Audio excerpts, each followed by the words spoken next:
I want to walk through why I'm using Claude Skills today, and I've really only started using them just today instead of, or to supplement rather, the Claude project system instructions. So previously, and I'll show you my screen here, I've been using like on a project here in Claude. Here's my Got Sheet article project. I've got this little spot over here where I've thrown some custom instructions and detailed, hey, this is how I want you to help me write, edit, whatever, my newsletter. What I typically will do for this particular use case is I'll record a video just like I'm doing here, no script or anything, just kind of ad lib and do the tutorial or walkthrough. And then I'll have this video transcript that I can bring in here, and Claude helps me get a first draft up that I later edit and everything. So the edits haven't been really great lately, and I wanted to dig deeper into, are my instructions just crappy or what? And so I decided to look up skills again in the process. So first of all, before we jump into creating a skill, which I'm going to walk through each step, let's talk about why to use a skill. And this, I'll leave a link for this below. It's just the article from the documentation from Claude, when to use a skill instead of a project. So as we said, projects give this persistent context to a body of work.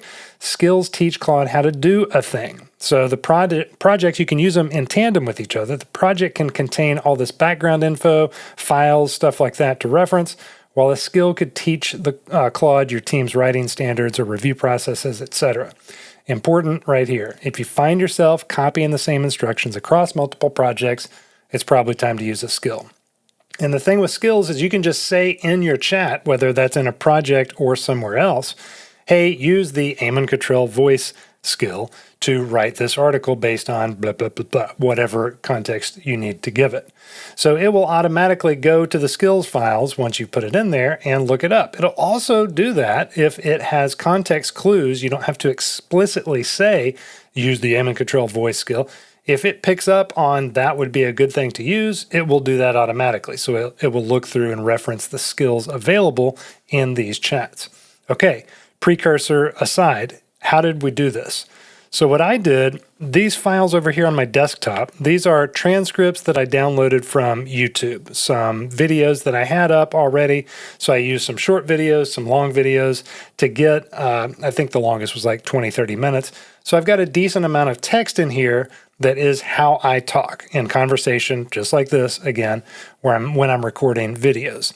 So I wanted to get those text transcripts, throw them into a Claude chat, and have it write a good Claude skill for me based on that. And so that's exactly what I did. You know, kind of meta, I know. Let's pull it up. So here are the transcripts, and then here is the instructions that I ended up giving Claude so that it would come up with, and I proofread it and made some changes, but it would come up with the bulk of this skill because it does a lot more thorough of a job coming up with something to write down for a skill than I would have, honestly. And I'll prove it to you. Watch what it came up with.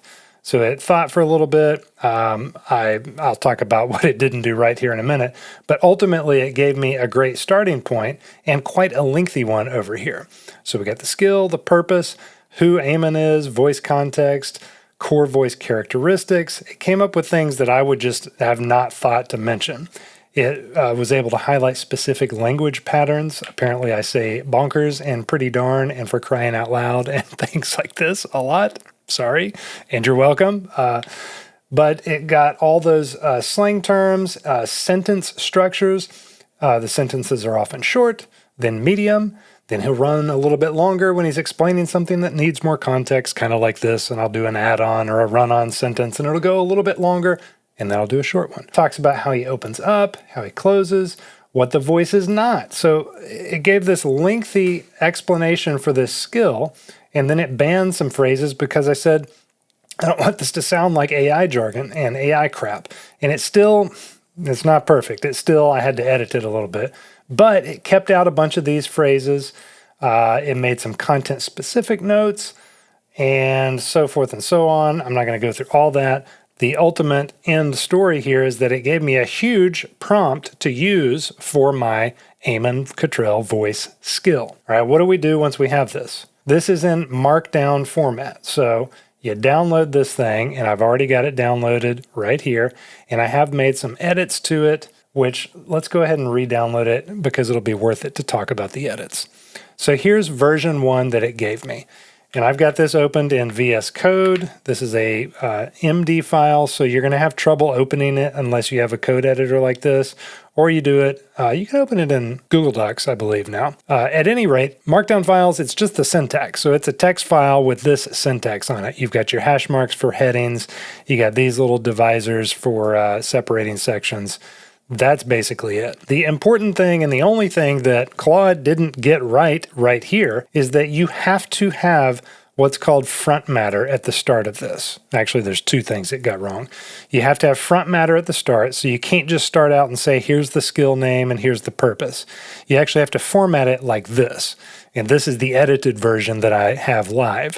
You have these three little dashes right here, and this is all called YAML formatting. Don't worry about that. It's just how it's presented so the computer can read it, so that it knows between these first two marks, these are kind of like keyword pairs. So you got the name, colon, and then this is the name. And that has to be lowercase, all lowercase, by the way, or numerals.